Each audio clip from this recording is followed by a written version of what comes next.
Chapitre 189. Jésus, les pharisiens, l'adultère. Je vois l'intérieur de l'enceinte du temple, c'est-à-dire une des si nombreuses cours entourées de portiques.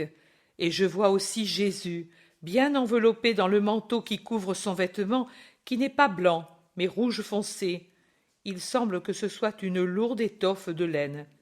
Il parle à la foule qui l'entoure. Je dirais que c'est une journée d'hiver, car tous les gens sont emmitouflés, et il fait plutôt froid, car au lieu de rester immobiles, les gens marchent vivement comme pour se réchauffer. Il y a du vent qui remue les manteaux et soulève la poussière des cours. Le groupe qui se serre autour de Jésus, le seul qui reste en place alors que tous les autres autour de tel ou tel maître vont et viennent, s'ouvre pour laisser passer un détachement de scribes et de pharisiens gesticulants et plus que jamais venimeux.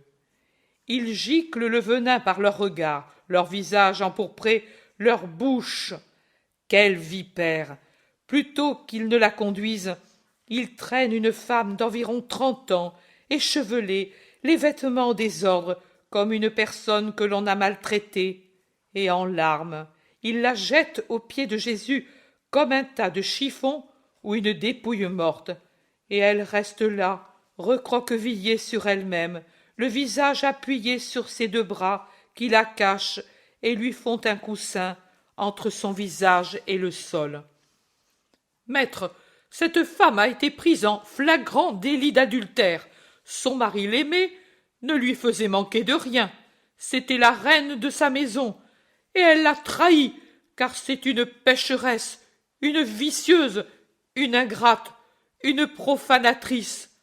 C'est une adultère, et comme telle doit être lapidée. Moïse l'a dit. Dans sa loi, il commande que de telles femmes soient lapidées comme des bêtes immondes, et elles sont immondes, car elles trahissent la foi conjugale et l'homme qui les aime et les soigne, car elles sont comme une terre jamais rassasiée, toujours affamée de luxure.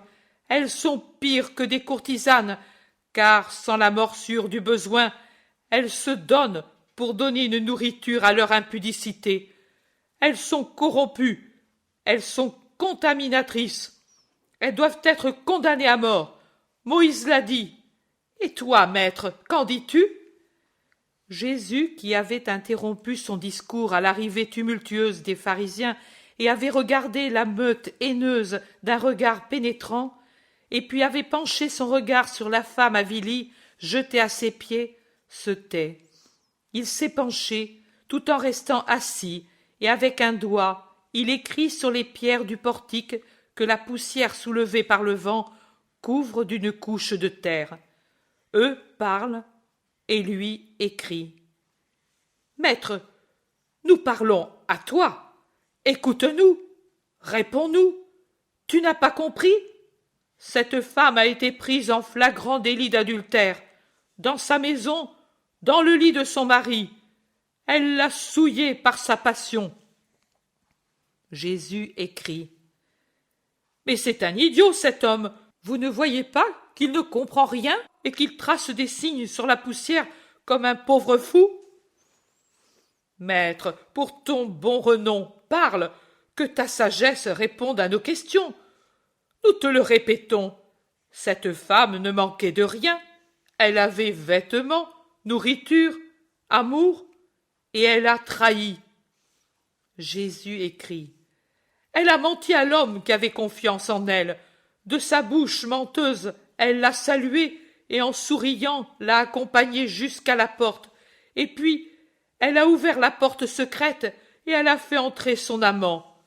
Et pendant que son homme était absent et travaillait pour elle, elle, comme une bête immonde, s'est vautrée dans la luxure. Maître, elle a profané la loi, en plus de la couche nuptiale. C'est une rebelle, une sacrilège, une blasphématrice. Jésus écrit. Il écrit, et avec le pied chaussé de sa sandale, il efface et il écrit plus loin, en tournant lentement sur lui-même pour trouver de la place. On dirait un enfant qui s'amuse. Mais ce qu'il écrit, ce ne sont pas des mots pour rire. Il a écrit successivement usurier, faux, fils irrespectueux, fornicateur, assassin, profanateur de la loi, voleur, luxurieux, usurpateur, mari et père indigne, blasphémateur, rebelle à Dieu, adultère. Il écrit et écrit de nouveau pendant que parlent de nouveaux accusateurs. Mais en somme, maître, ton jugement. La femme doit être jugée. Elle ne peut de son poids contaminer la terre. Son souffle est un venin qui trouble les cœurs. Jésus se lève. Miséricorde, quel visage! Ce sont des éclairs qui tombent sur les accusateurs. Il semble encore plus grand tant il redresse la tête. On dirait un roi sur son trône tant il est sévère et solennel. Son manteau est tombé d'une épaule et fait une légère traîne derrière lui, mais lui ne s'en occupe pas. Le visage fermé et sans la plus lointaine trace de sourire sur les lèvres ni dans les yeux, il plante ses yeux en face de la foule qui recule comme devant deux lames acérées.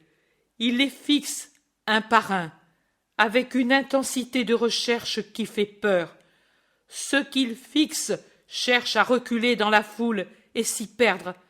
Ainsi, le cercle s'élargit et s'effrite comme miné par une force cachée. Finalement, il parle. Que celui d'entre vous qui est sans péché jette à la femme la première pierre.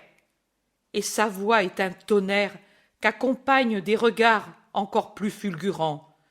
Jésus s'est croisé les bras et il reste ainsi, droit comme un juge qui attend. Son regard ne donne pas de paix. Il fouille, pénètre, accuse. Pour commencer, 1, puis 2, puis 5, puis en groupe, ceux qui sont présents s'éloignent tête basse. Non seulement les scribes et les pharisiens, mais aussi ceux qui étaient auparavant autour de Jésus, et d'autres qui s'étaient approchés pour entendre le jugement et la condamnation, et qui, les uns comme les autres, s'étaient unis pour insulter la coupable et demander la lapidation. Jésus reste seul avec Pierre et Jean. Je ne vois pas les autres apôtres. Jésus s'est remis à écrire pendant que se produit la fuite des accusateurs, et maintenant il écrit « Pharisiens, vipères, tombeaux de pourriture, menteurs, traîtres, ennemis de Dieu, insulteurs de son Verbe. » Quand la cour tout entière s'est vidée et qu'un grand silence s'est fait, qu'il ne reste plus que le bruissement du vent et le bruit d'une fontaine dans un coin, Jésus lève la tête et regarde.